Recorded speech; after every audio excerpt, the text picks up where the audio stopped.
Rahul introduced me. Like he said, I'm the CEO and co-founder of Unmetric, and the social media benchmarking company is one way we like to describe ourselves. I'll tell you a little more about what we do and where it fits in the larger scheme of things. But first, I'm going to dive right in headlong into the topic for today, which is about social media ROI, which, as you can guess from the subject line, we strongly feel should be a four-letter word. Right, so we honestly think people should roll on the floor laughing when asked for social media ROI. So anyone who thought they're going to get this, flash of lightning and a magical formula revealed, you're going to be a little disappointed, but you're going to get enough ammo to figure how you intelligently and correctly answer a question around social media ROI. Yeah, so let's dive right in. Okay, so a lot of you will probably associate those great words with Uncle Ben from Spider-Man, but that's the power of Hollywood. Actually, Voltaire said it about 300 years ago. That's the French philosopher Voltaire. And it couldn't be truer in the case of social media. I mean, it's got such amazing power that all of us believe it needs to be a lot more responsible for itself. It needs to account for itself. It needs to give us ROI. Right?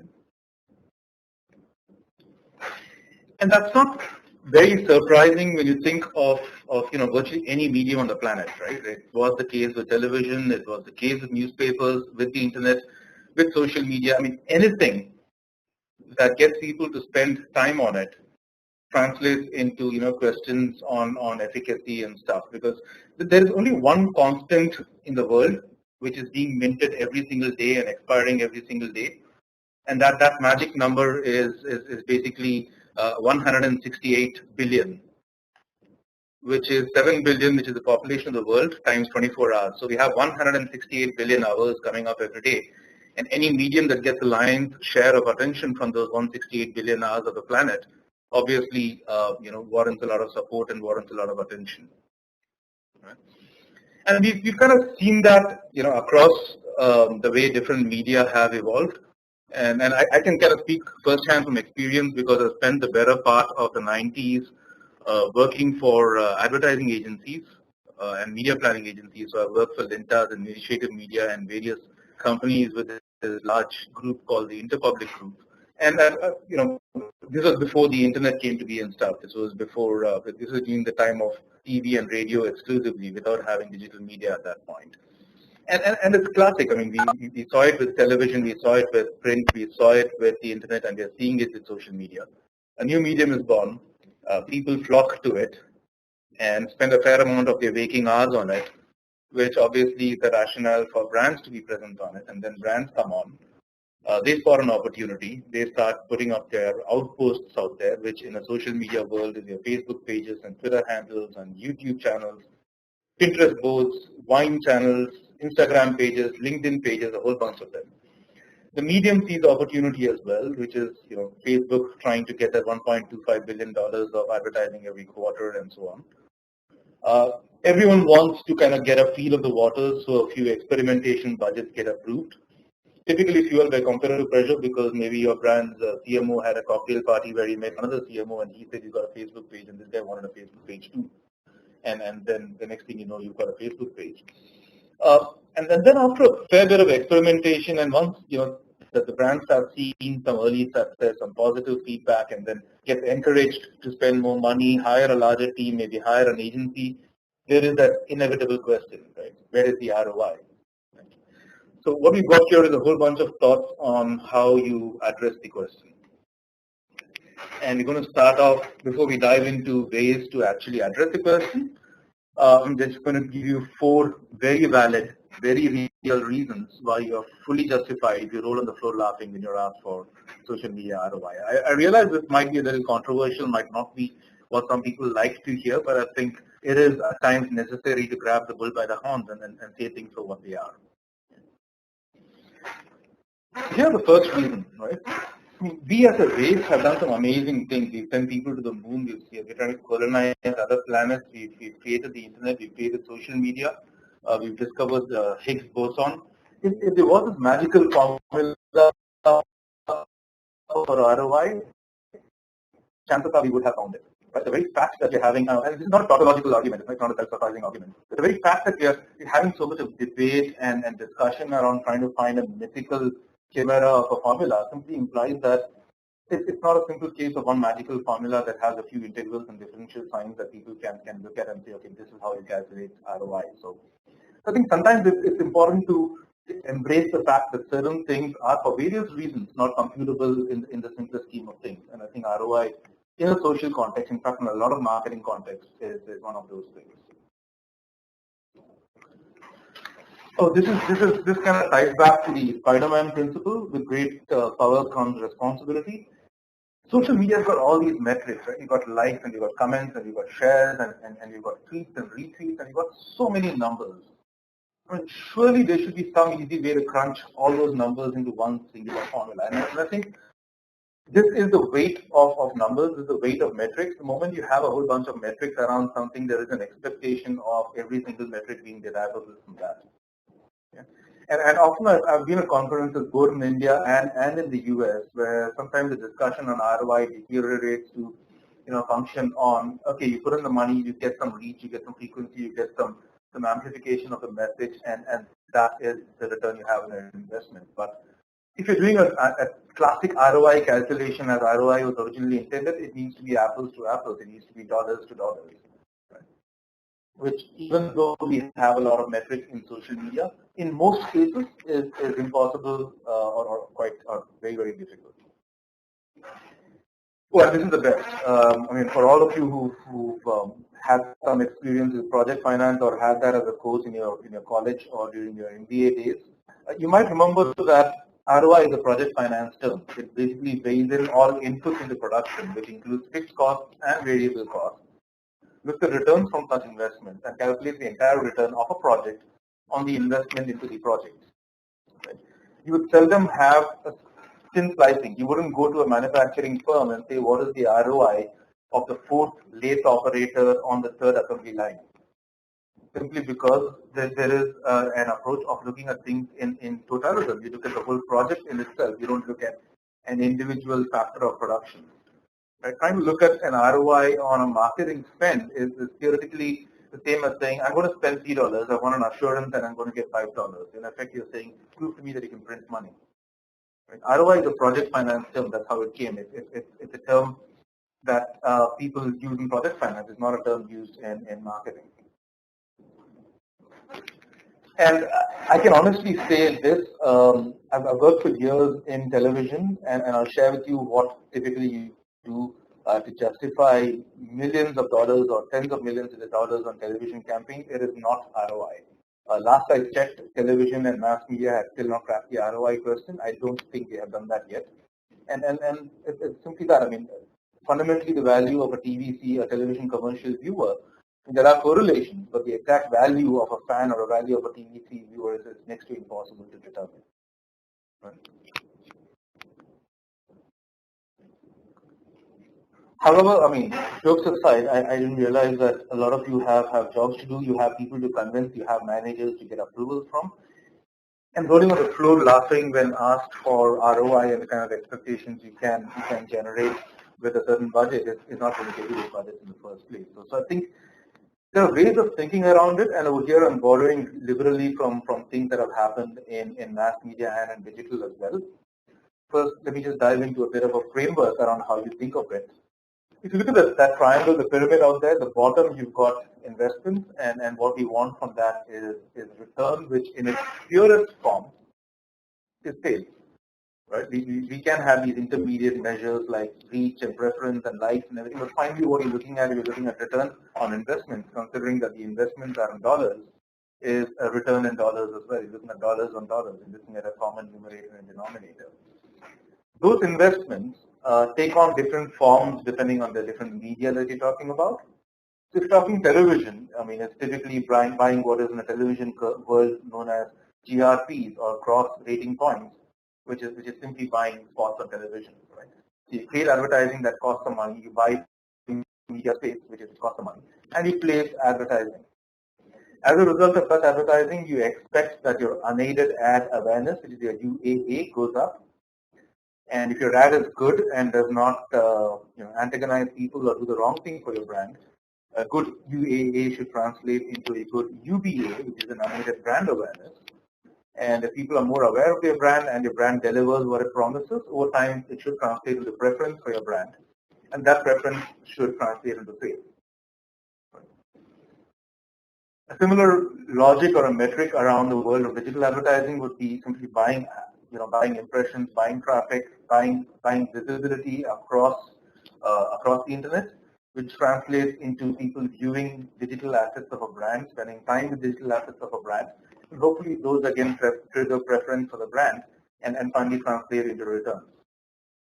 It's very similar in social, except for the fact that the inputs are not necessarily in terms of buying advertising. I mean, sure, you can buy sponsored ads on Facebook and stuff, but very often, I mean, this is the thing a lot of people grapple with. The inputs in social media marketing are often a lot more in terms of talent and people, right? It's in terms of a team actually doing things. Because if you look at it as purest form, putting out a post on Facebook or Twitter or even to some extent creating some ad hoc handycam videos on YouTube are literally free. Right? The effort is really in terms of creativity, in terms of thinking, and in terms of people being dedicated to the task at hand, to building community, creating engagement, and so on. But those things should hopefully translate into likes and comments and shares. And those likes and comments and shares, very much like viewing your ad or spending time with your digital assets, should translate to preference, which should translate to sales. Yeah. If you do search on the net, you'll find studies like the famous one that Starbucks did, where they found that the average fan consumed more lattes than the average non-fan, and that was a strong case for them to nurture and build the community because it translated into higher propensity for purchase. The ROI wasn't demonstrated exclusively; it was demonstrated for a small sample, but that was used as a rationale. Let me just dive into 3 frameworks for how we can think around ROI using this framework that we've got over here, 3 models around this. The first one is simply correlation, which is like what I mentioned to you in the context of Starbucks. And if you think about it, television advertising has always been riding on correlation. It's not ROI. What people have said all along and continue to say is that if you advertise more, if you buy more GRPs, you're going to have better UBA scores and better UAA scores. If you have better UAA scores, you're going to have better preference, you're going to have more sales. So we advertise more, we got more sales, there is positive correlation. In the middle, we saw these variables improve. So this influences, it works.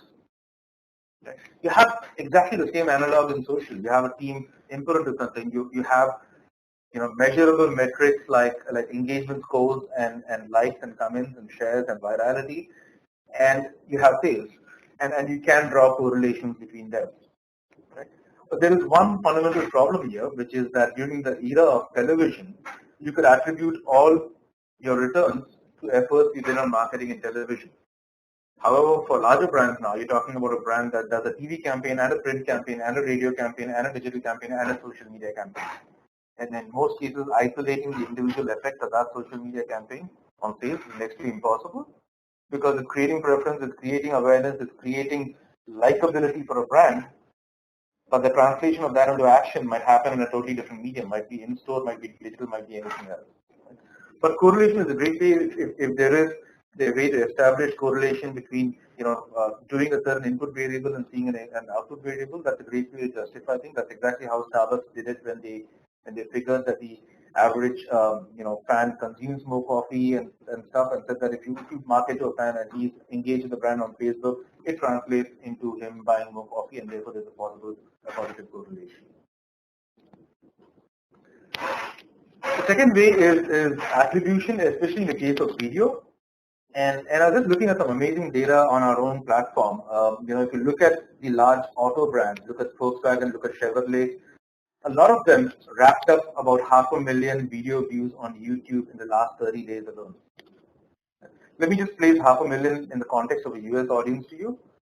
500,000 is a typical viewership of a primetime cable TV channel. A good program on CNN in the US at a good time slot gets about 500,000 viewers. A good network television program which goes across like ABC or something like that or NBC gets about 6 million viewers.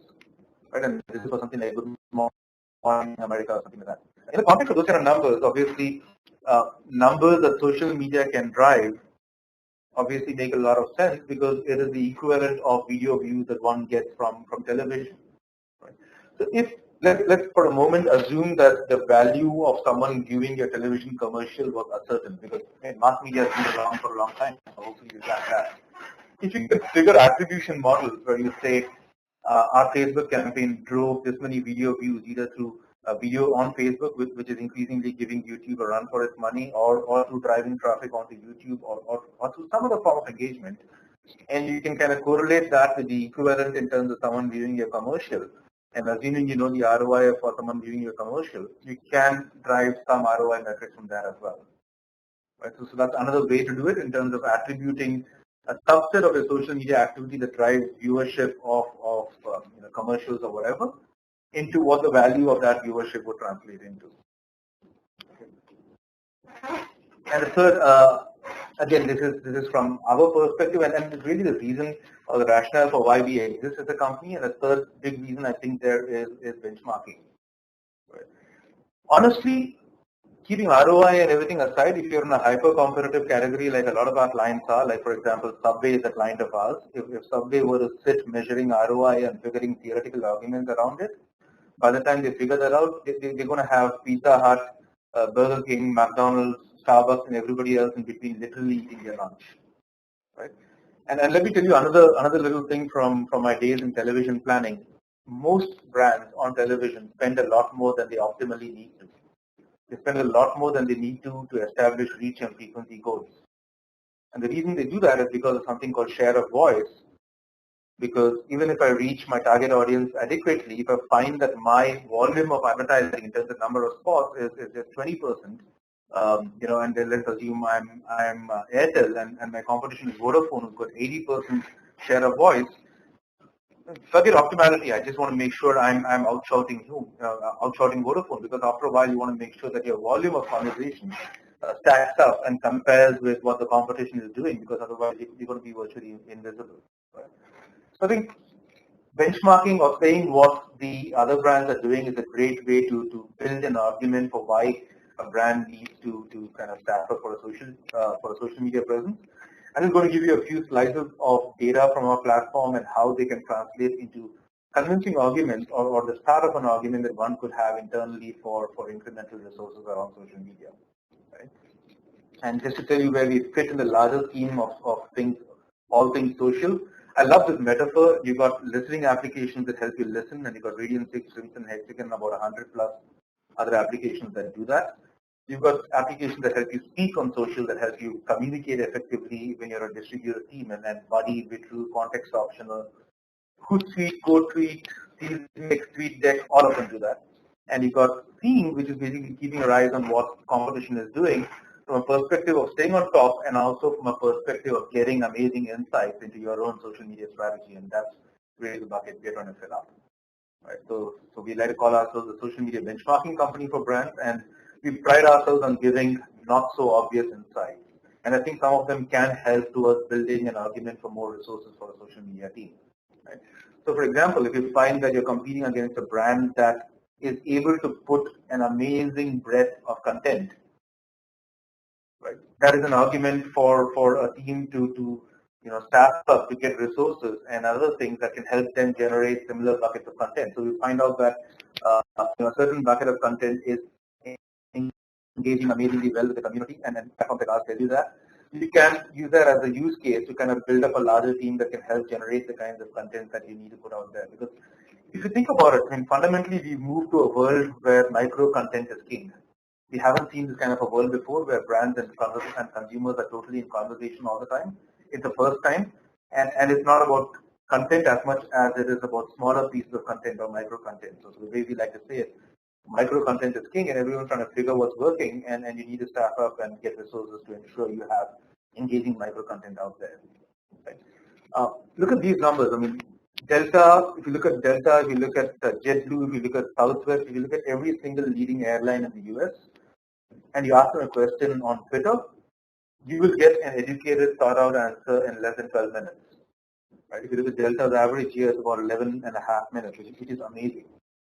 Now, that doesn't come for free, because that obviously translates into a lot of systems processes and a large team sitting out there on standby, waiting for questions, looking at your internal systems and getting answers back. If you go to twitter.com/askamex, which is American Express's Twitter handle, you will see a photograph of, I can't remember, 8 or 10 people. I've spoken to the team there. All these 8 or 10 people actually exist. They sit in Phoenix, Arizona, and their primary day job is to manage one Twitter handle and one Facebook page. Right.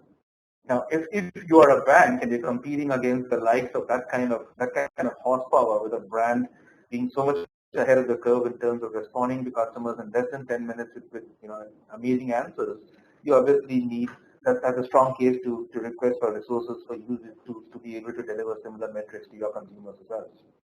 Because this is a new phase of customer service. And last time I was on hold with a telecom company, I was on hold for 15 minutes. I could have got an answer on Twitter in less than that time.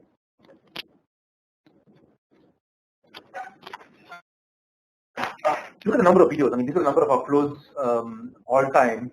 But I just checked for the last 4 largest automobile brands in the US in the last month alone, they uploaded about 30 videos.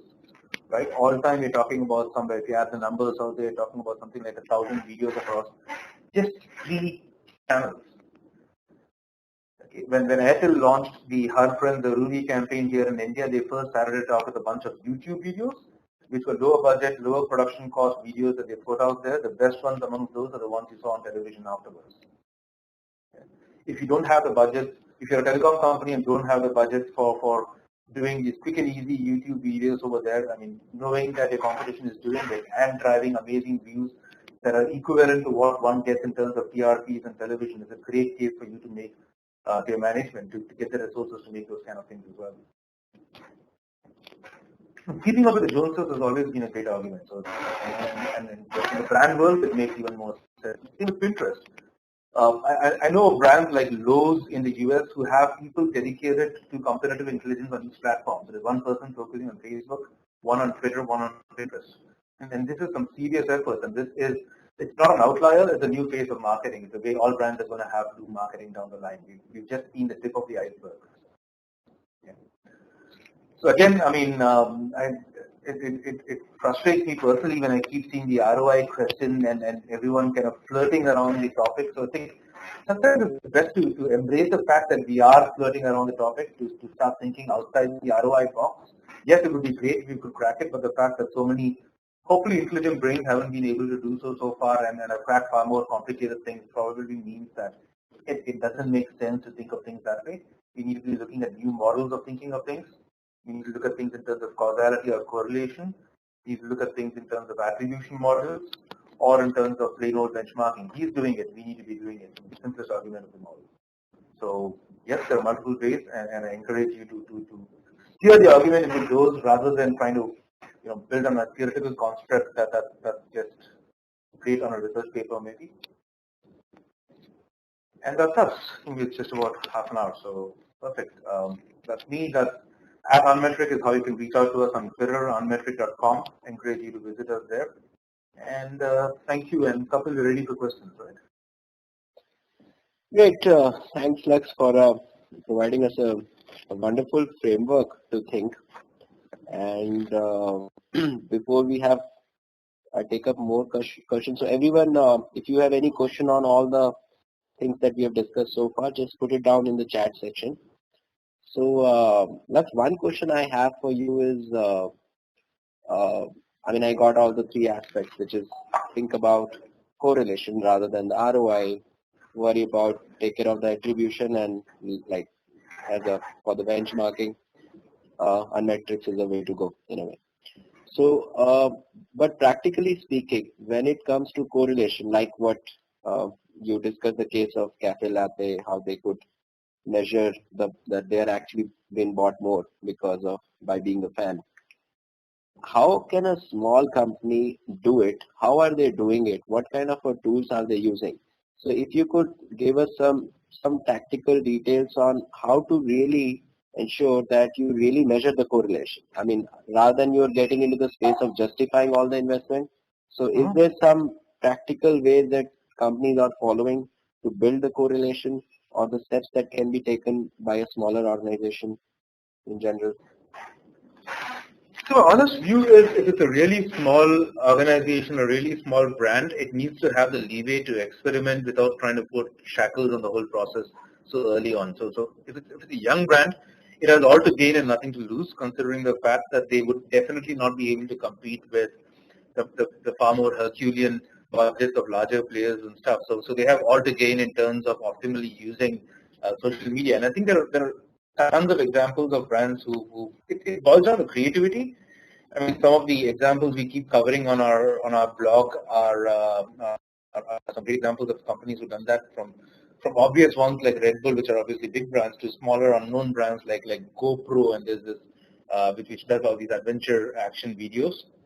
And there's this company out of Texas that does some amazing, Medium I think is the name, that does some amazing things, competing with much larger players in the personal product space. But for smaller brands, I often think, I mean, it's suicidal to start trying to constrain, the whole thought around social media even before they get started, because they need to do a lot more with lesser resources. For them, it's kind of no-brainer. But if there is a requirement, a lot of those studies, like I mentioned, with Starbucks and stuff. I mean, Starbucks obviously did it with a lot larger budgets and things, but dipstick studies often tell you some amazing things. Right? If you poll your community and find out, their propensity for, I mean, no one likes to be sold to. People are with a brand on Facebook, not because they want the brand to sell to them. So there's a bit of a delicate balance that a brand needs to strike out there. But I mean, let's assume that you're a bank and the person's waiting at the teller queue and you have a young, smart intern going and talking to them and asking them about are they Facebook fans of theirs and trying to draw correlations there. There's a lot of interesting data you can draw from there itself. I mean, those guys used to come around and with their pads and take a few questions in market research.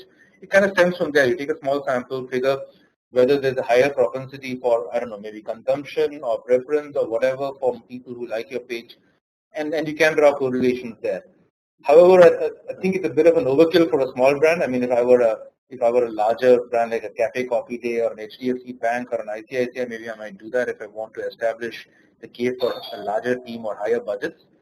For a smaller brand, I mean, it's simple. Just go out there and do it, actually. Got that. And is there some company providing some kind of a analytical system wherein, we can track the URLs and see if there is some way these kind of a correlation can be derived easily? So I got that you need to do polls and that part is taken. But have you seen any kind of a tool to help in the correlation piece? I have seen a couple of things that help with, effectively what they do is they measure, they allow, you need to embed them into your Facebook page and website, and it's essentially the equivalent of having a sort of piece of JavaScript code running on both ends, at the website end at least. And what's happening is it's basically passing along data on references or referrals that happen from your Facebook page onto your website, and therefore after that also calculating conversions. So theoretically, yes, you can say these people who are part of my community on Facebook went onto my website, bought this little widget, and they generated this much of sales, and therefore it makes sense, right? From what I've heard, in 99% of the cases, it will not make sense. Right? And the reason and the moment it doesn't make, if it makes sense, you're going to be thrilled with it. If it's not going to make sense, you're going to have to try and find ways around why it doesn't make sense. And the reason is very simple. Right? The reason is because with the advent of things like social media and mobile devices, you're actually seeing a very disintegrated consumer buying process. Okay, the average consumer is looking at his mobile device, he's researching a product, right? He's seeing an SMS from a friend, he's seeing something else, he's browsing when he's on the bus or on the train or in the car or whatever. He's doing research on a product, but I think you'll be hard pressed to find someone who executed a transaction on a mobile phone in India. Most people prefer to do their research over here and then do their purchase actually by walking into the mall or doing it on their website or something. These patterns are not going to be tracked. You might see a page post on Facebook on his mobile, and then he might go and actually act on that, if he does, on something that is totally disconnected. Same with Facebook in general as well. Most people use it. It's a great influencer medium, but that thread connecting influence and preference and research into actual purchase is pretty thin at best. and what you're getting is only a subset of the number of transactions you manage to influence. So let's assume 100 people are on your Facebook page, and 2 of them come and execute, 5 of them come to your website from there, and 1 executes a purchase. Your ROI is going to be abysmal. But chances are maybe another 50 people love your tone of conversation, love the personality of your brand, and next time they were hanging out in the mall, they said, okay, that's a brand I identify with, and they walked in. So that's impossible to calculate. That's impossible to tabulate, and I don't think the world is sophisticated enough till we embed RFID codes into each of us to actually calculate that. Right? So I think there are some fundamental limitations there. You can at best look at a small infinitesimal subset of traffic that translated into direct sales, but more often than not, that's not going to be a case for continuing to establish a social presence. Got it. Great. Thanks. So I think now there are quite a big number of questions that are coming up from Mamita, Ajay, Ravinder, Prashant, Mansi. So I'm going to take up one by one. Let me first take some from the from the positive section website that everyone has, the question that everyone else has posted. So one of the question is that how will you justify or measure ROI when you're pushing a cause instead of a product? On a very fundamental level, a cause is very much like a product at some levels. And honestly, it's actually the case of something like social media being so much more stronger for a cause where effectively, actually let me just detract from here. Yeah? This is amazing document which was written in 1999 by a bunch of leading marketing thinkers, and I think everyone should take a look at it. Yeah, it's called the Clue Train Manifesto. Let me just spell that out. Clue as in CLUE, Train as in TRAIN. So Clue Train Manifesto, right? And it's an amazing document for a multitude of reasons. It's a bunch of 95 theses. It's available. A reprint came out a few years ago. You need to first bear in mind the fact that this was written before social media ever came to be. This was written in 1999. It's 95 different theses written by a bunch of marketing thinkers. Okay. And the first one over there says markets are conversations. It sounds like a very simple, small statement, but it's an extremely powerful statement because what it's saying is that in effect, a transaction between a buyer and a seller is in effect a conversation. Right? I love this thing I read where they said Boeing is basically a company that does a lot of paperwork and emails and stuff, and magically a plane gets built on the side. Right? And markets are fundamentally one human being talking to another human being, and that evangelism of one person to another hasn't been clearer in any other form as it is in the case of causes. Right? Because a cause is a lot more purer form of conversation than a monetary transaction ever is. And more often than not, unless you're a very well-funded cause like United Way or something, chances are your budgets are pretty lean, if at all any budgets.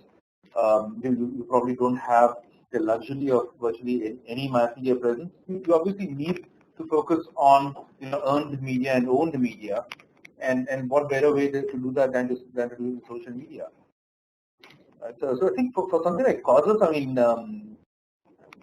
you don't have the budgets to do those dipstick studies you talked about a little while ago to justify ROI. I mean, most causes for this is probably the lowest hanging fruit in terms of marketing activity they should be embarking on, because it dovetails into the most fundamental level of what markets are, which is conversations.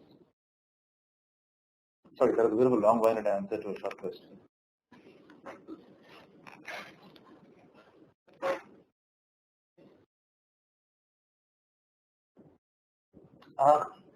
Kapil,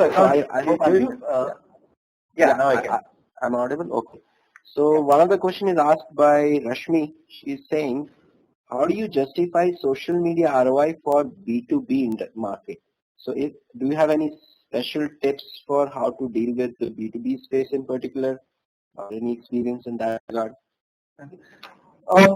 More specifically, the kind of polling and questions that we talked about a little bit earlier are a lot easier actually in the B2B space. So there is often this misnomer that social doesn't work in the B2B space. Maybe it doesn't from a Facebook context, or it's more limited from a Facebook context than it is for B2C in certain cases. But I would beg to differ because, I mean, we have two clients, for example, FedEx and UPS, who besides being B2C companies are very strongly B2B companies, and most of their efforts on social media is geared around engaging with businesses, right? So both FedEx and UPS are clients of OnMetric, and I know I'm obviously biased here because they're clients, but both of them do an amazing job of B2B engagement using Facebook, using Twitter, using LinkedIn. I can send you a link later. I voiced some of our thoughts on using Twitter for B2B marketing, which we do a lot. I mean, we are a B2B company, right? Unmetric sells to businesses, and a lot of our leads, if you just follow our Twitter feed, a lot of it is rooted in social media, right? We really, I mean, my colleagues write an amazing piece of content which references brands. We talk about those brands on Twitter. We reach out to them. 3 years ago, think about it, there's no way on earth you could have reached out to the guys who plan marketing for JetBlue or Southwest sitting here in Chennai. But today you can reference them in a tweet, and if the piece of content that you're talking about is relevant and engaging, you're going to be engaging in a conversation with them. I think it's a lot more pertinent for a lot of things in B2B. I'm not even going to get into LinkedIn, which is something that obviously presents itself as an obvious use case for B2B. But I think after that, when you poll people, and I mean, for example, we continuously ask our customers where they heard about us, where did they first come across us, what encouraged them to try out the product. And we've found that a substantial number of them actually came in through Twitter, right? Because they were referenced in the tweet that the team put out. The tweet referred to an infographic that was attached to a press release, and they saw data about them. They wanted to know if the data is right or wrong and wanted to know more about that data. They signed up for a trial. They liked what they saw, and they're paying us tens of thousands of dollars after that. I mean, for us, a single conversion from that has justified the entire social media team that we have. Right? But I think those conversations, getting down to a customer, especially after he becomes a customer, where we have a deeper level of engagement, where we go out for a beer with the person, or my team in the US does that, it's much easier to have a conversation and figure, so what words did you evaluate when you talk about us? What do you like about us? Oh, I was a fan of yours on Facebook. I love the tone of voice. I love your flavor of conversation. I love the fact, people have told us they love the fact that we are irreverent. Right? We see our emails and stuff that has a certain personality. Now, that's not something that's going to be captured in an ROI argument, but in a B2C, B2B context, that's something you can get from face-to-face conversations, because B2B lends itself pretty well to face-to-face interviews. I mean, it's actually interviews, but you're doing it over a beer or a coffee. You can figure what's working and what's not. Right. I think, yeah, that was great. In fact, as Digital Vidya, we also deal with businesses a lot, and we've been doing a lot of stuff on social media. And we could personally build that attribution relationship with the stuff that we have done on social media. So I think from all the presentation that you presented, one of the biggest learning that I have is start thinking correlation rather than the direct result. And you might be able to make sense of a lot of activity that you're doing. So that's great. Other question is asked by Momita. She's saying that, hi, thanks for an interesting overview of the topic. I'm a budding entrepreneur based out of Gurgaon. I've just started social media for promoting my products and services. Any suggestion on the first step that I can and should take to utilize this amazing media? Needless to say, the budgets are constrained. And so yeah, any suggestions that you have? Sorry, just try and jump to Right. Young was a long time back, Kapil. I'm trying to remember when the entrepreneur stuff is still happening. I'm trying to remember the young guy. Give me a second. I just want to pull the whole question. Where is this on the web page you have dedicated to the event? Is that where this is? No, it's on the chat. Guys, my suggestion is when you're asking question on the chat, just do not address to only host. Address to all the panelists so that Lux can only view it. So this was a question that was actually addressed to the host, and that's why you're not able to see that. That's the reason I'm reading it out. Can you read it out one more time, please? I mean, I got a young entrepreneur in Gurgaon part. Can you just read it again? Yeah, and they have. She has actually started social media for promoting product and services. So she wants suggestion on the first step that can be taken in that regard. I think she has just posted it for you also to host and present. Okay. Okay. Let me just give you a bit of a different story on how I started the company, because it actually started from a very similar pain point. right? I was a co-founder at a company called Bamboo Technologies. I'm still associated with them. So Bamboo Technologies, at Bamboo we do online data backup software, right? So as co-founder, I mean, I was doing a bunch of things, but my role was primarily in the domain of sales and marketing. And in 2009, I did what every other technology company was doing, which is set up a Facebook page and a Twitter handle, which is the easy part. I mean, signing up for that should take you all of 15 seconds or a minute or so, right? So I did that. I created a page, I created a Twitter handle, and that's obviously the first step one does. And then I don't know what to do.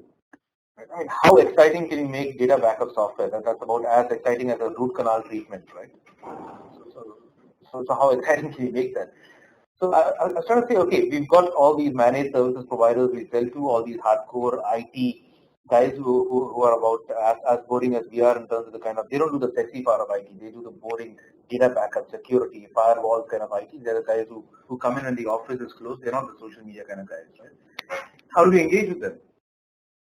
And the first step I said was, okay, we can't be alone in this boat. There must be other questions, other companies who've gone through the same pain, the same pain point. And in our case, an obvious adjacent space was antivirus, right? So antivirus, security, firewall. So I found myself hanging around AVG antivirus and McAfee and Symantec and a whole bunch of boring companies, just to get a sense of what they do with their Facebook page and what they do with their Twitter handle and what they do with their YouTube channel. And I found a wealth of amazing stuff that these guys are doing, which were not all boring. I mean, there were some pretty interesting things, right? And when you start immersing yourself in that ecosystem in terms of seeing what others like you are doing and how they are solving their pain points, something fantastic happens. Over the course of doing that, you see your own brain making these patterns and connections and triangulating between what other brands are doing, what people are, how people are reacting to that, and what your own brand DNA is, and you'll see the initial germ of an idea actually coming up. Right? I mean, look at how exciting can you make a blender, right? I mean, a blender is the most boring thing. It's like what we call a mixie, right? But I'm sure a lot of you are familiar with Blend Tech. If you aren't, you should check it out. Go and just Google up Will It Blend, right? Will It IT Blend, BLEND. So Blend Tech is this company that said, I mean, how boring is a blender, right? And they said, okay, let's show how, we want to showcase how powerful this is. So let's blend everything that's current. So when iPhone 5 is released, it goes into BlendTech and they blend the iPhone 5. When iPad is released, they break it up into two pieces and blend it. Of course, it costs them an iPad, but they get visibility that they wouldn't have got otherwise. Right? So anything new and current, they blend.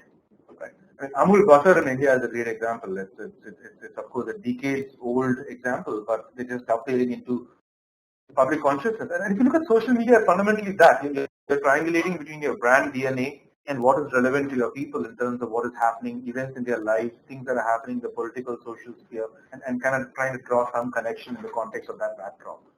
Right? Facebook is just a vessel that facilitates that. It's the same, it's the equivalent of your relationship manager meeting you and talking to you about the weather or speaking to you about your children or something like that. It's the same thing because, like I said before, Mark, it's a conversation. So for that, I mean, coming back to advice for the person starting off with your social media presence, research your space, see what others are doing, which is kind of what we're trying to facilitate for large brands to make that a little more algorithmic. But you just need to go follow a few Facebook pages out there, see what they're doing, and you know, the road kind of presents itself. Great. Yeah, so there's this another question. Ajay Kapoor is asking, and it's there in the chat section as well. It says that I run an offbeat travel company in nascent stage, and I'm tracking all my clients through social media, in specific Twitter. But till now, there is no strategy to measure the leads and conversion ratios. Is there a possibility of automation or any tool that can relieve me? I mean, what we do, for example, just to track things on Twitter is we use a different URL or a landing page that we give over on Twitter so that you can capture, if you have a landing page and most people just say, blah, blah, blah, check us out, come to unmetric.com. But then you're not going to know that guy came from Twitter or something. You might know he came from Twitter. But sometimes it's just having different landing pages for a certain purpose. If you're already engaging with people on Twitter, might be a way of, enumerating the traffic that came from that particular channel. Google Analytics gives you a whole bunch of way of using UTM codes to find out source and medium and to find analytics around that. So I do think you can find a fair amount of how much of traffic came from social and stuff quite easily from that in terms of the number of leads. So in terms of measuring leads and conversion rates, I think just Google Analytics should be able to give you that because it tells you what kind of lead came in from Twitter. If you have conversion tracking optimized and you have goal definitions clearly defined over there on your Google Analytics platform, it can measure conversion rate, and in effect, you can therefore measure the conversion rate for traffic from Twitter. If you want to take that a higher level, do it for a specific landing page, which is what we popularize on Twitter, and see metrics separately from that. Got it. So another question is being asked by Anuradha. She's asked this couple of times. She wanted to know, as a NGO, is it a good option to actually invest in social media space? So if you have some good case studies of an NGO investing in social media and getting good value, that I think would be good for her. I think the best examples of my wife actually runs an NGO called Share My Cake, and we used to do some. We don't focus on it right now, but we used to do some stuff on social earlier with that, and then we got a fair amount of initial traction around that just through social media. Causes is a great example. I mean, Causes has almost entirely done it. Of course, it's a Facebook app as well, but a lot of stuff they've done is around social. Another couple of examples I can think of NGOs that use social amazingly well is Room to Read, which does a great job of it, and Charity Water is just brilliant. Right? Charity Water does some amazing stuff on social, and that's a great example as well. Okay. Great. Guys, I'm taking more questions, so simultaneously I'm putting up a poll in front of you. It will have two questions. One is that, are you interested in trying out Unmetric? If you are, just mention yes there. I'm sure Lux will have some special offer for all of you. And if you're interested in any of digital Vidya training, we do a social media marketing training and digital marketing for customer acquisition. So you can just mention yes over there, and someone from our team will call you. Okay. So simultaneously, I'll take up some questions from the website now. Yeah. So there is one question. By the way, a lot of you are asking questions related to how to increase fan base, how to increase likes. I'm as of now I'm leaving them aside because it's not really something to do with the ROI. So if we have time, we will take it up in the later part. So one of the question is. I'm just going to ask them in one of the workshops if you want. Yeah. So for that you'll have to do a workshop, right? Yeah. Thanks for bringing that up. Yeah. So if you really want a very, very good answer to all of it, our workshop is the answer to it. So one of the questions is asked by Manjari Singh. She's saying, most of the clients demand niche target fan base. Should we go to Facebook or Twitter with low or no budget? So I think, I personally think a lot of people are actually interested to know how as a small organization with limited or low budget, how much of social media makes sense to them. So if you can throw some more light on it, probably will be good for everyone. Okay.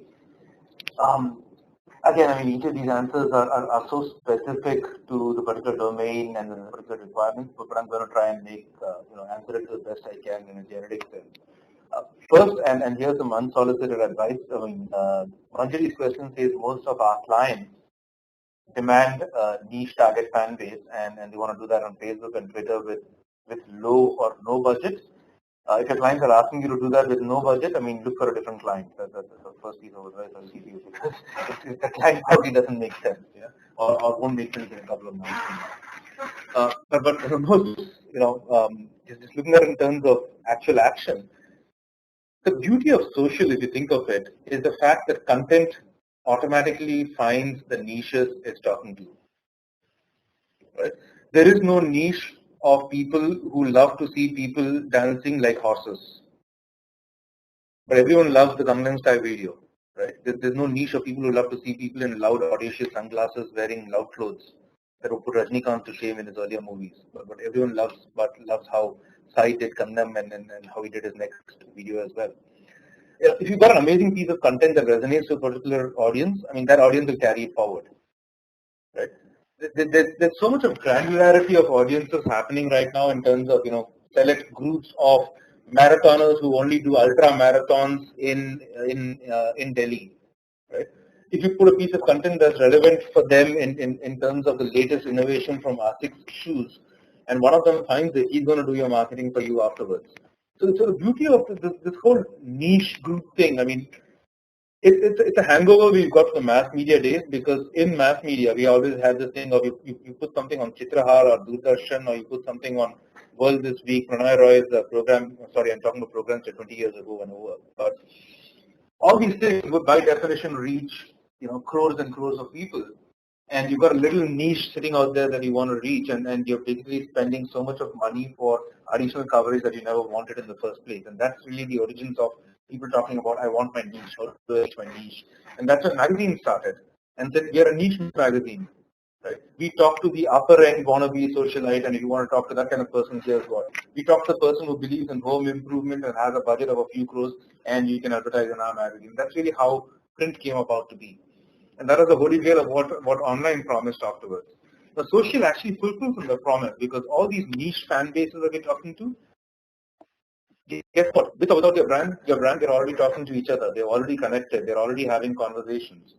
Right? We just need to be mindful and respectful of that. And if you've got an amazing piece of content that makes sense, they will amplify it for you.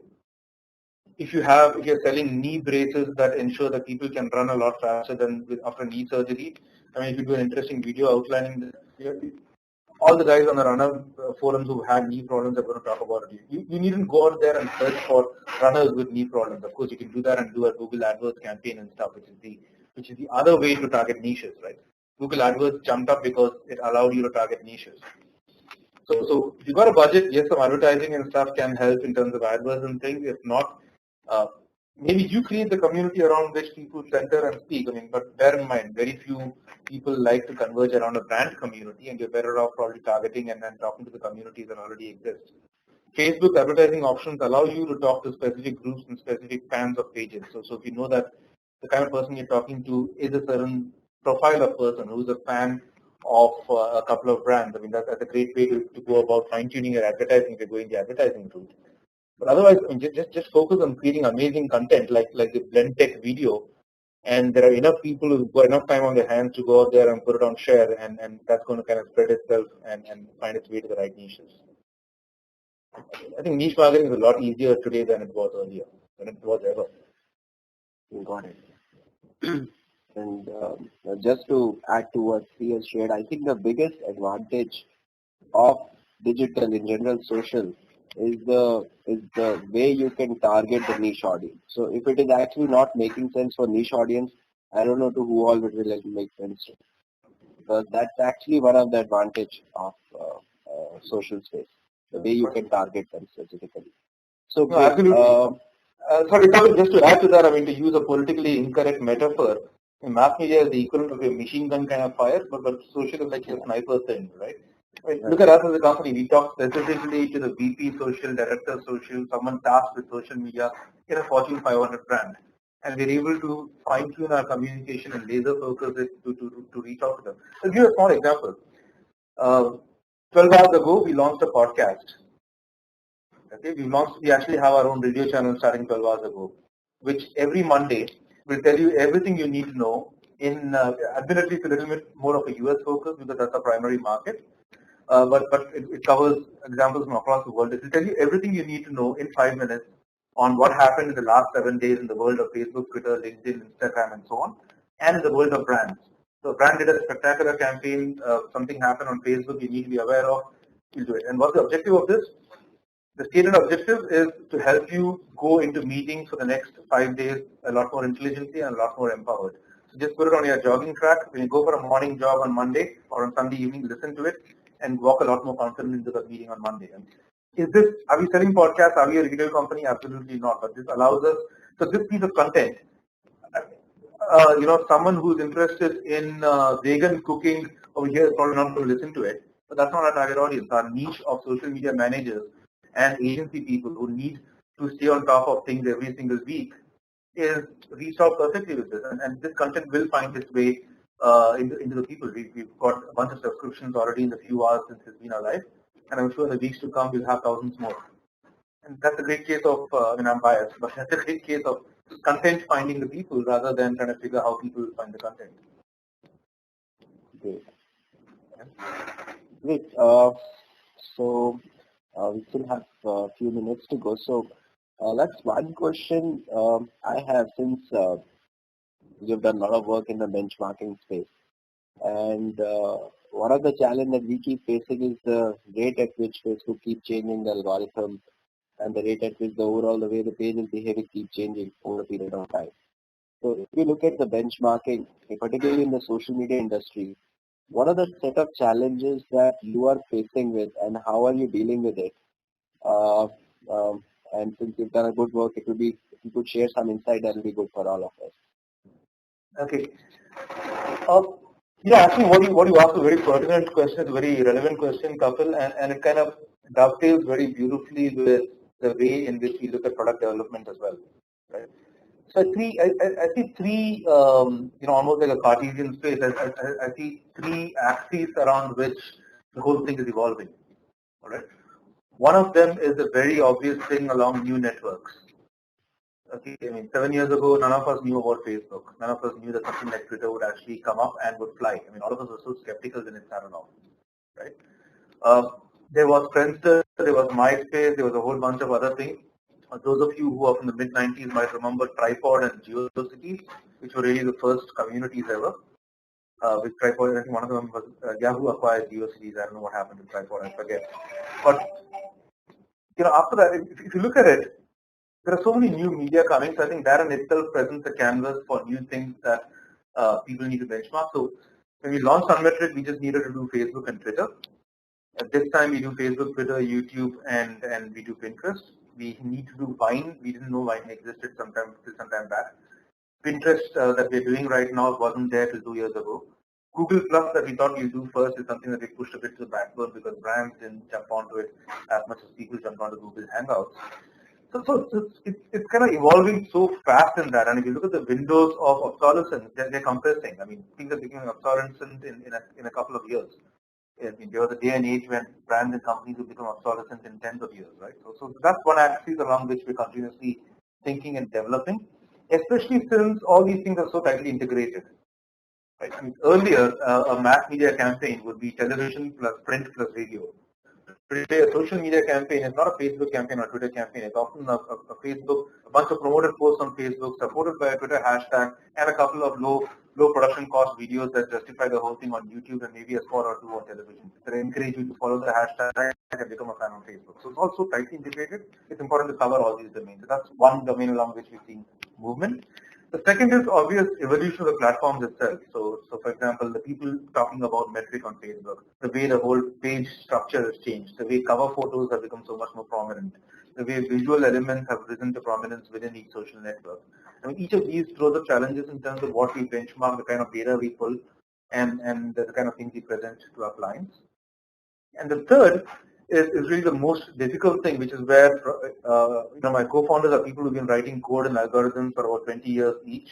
So we are all in our 40s. We've been doing this for a long time.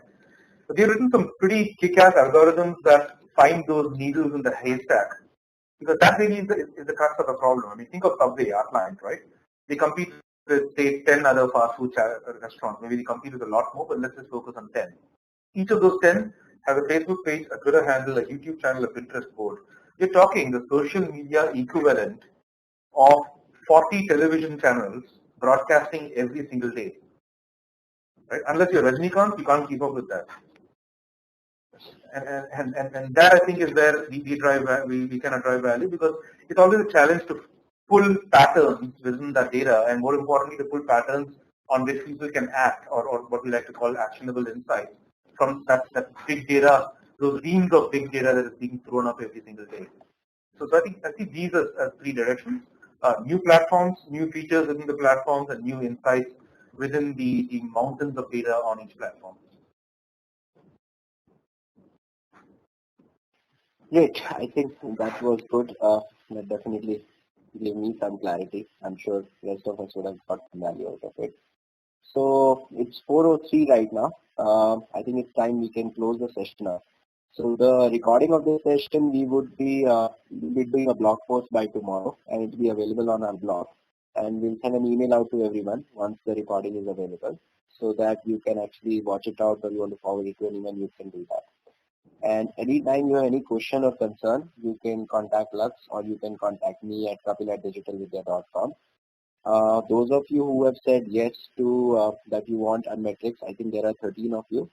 So very soon you would be receiving further communication from our side, from Lux side actually. And those of you who said yes to our trainings, someone will call you shortly. So at this point, I want to really thank everyone for the participation. I hope you would be joining us in the coming up trainings, coming up webinars as well. And I also want to thank Lux. It was a very, very interesting session. I personally have learned a lot. Thanks a lot, Lux, for being part of it. And hope to have interaction with you sometime later as well. Awesome. I enjoyed it. Thank you. Thank you, everyone. Thanks. Yeah. Thanks, Lux. So session is closed. Thank you very much.